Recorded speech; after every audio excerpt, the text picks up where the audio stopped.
కేసీఆర్ పాలన వల్ల సింగరేణి 15 ఏళ్లు వెనుకబడిందని ఆరోపించారు కేంద్ర మంత్రి కిషన్ రెడ్డి. కాంగ్రెస్ పాలనలో కూడా అదే పరిస్థితి ఉందని ఆయన విమర్శించారు. దేశంలో ఎక్కడా లేని సమస్యలు సింగరేణిలో ఉన్నాయని, ప్రస్తుత గత సర్కార్లు ఈ విషయాన్ని పట్టించుకోలేదని మండిపడ్డారు. సింగరేణి అభివృద్ధిపై కేంద్రాన్ని ఒక్కరోజైనా గత సర్కార్ సంప్రదించిందా అని కిషన్ రెడ్డి ప్రశ్నించారు. సింగరేణిని కేసీఆర్ కుటుంబ జేబు సంస్థగా మార్చారని విమర్శించారు కిషన్ రెడ్డి.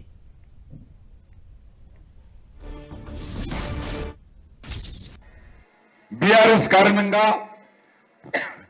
సింగరేణి ఒక 15 సంవత్సరాల వెనుకకు వెళ్ళింది.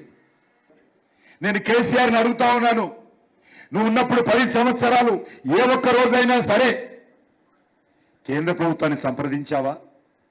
ఏ నిర్ణయంలోనే సరే 1% 0.01% అయినా కేంద్ర ప్రభుత్వాన్ని సంబంధించాడా అడుగుతున్నాను. ఏ రోజు సంప్రదించలేదు. ఇష్టారాజ్యంగా చేసుకున్నాడు. సింగరేణి అంటే కేసీఆర్ కుటుంబ జేబు సంస్థగా మార్చేశాడు. కేసీఆర్ కొడుకు, కేసీఆర్ అల్లుడు, కేసీఆర్ కూతురు ఇష్టారాజ్యంగా ఈ యొక్క సింగరేణిని దోపిడీ చేసిన విషయం వాస్తవం కాదా? మరి ఈయన వచ్చి 2.5 సంవత్సరాలు అయింది.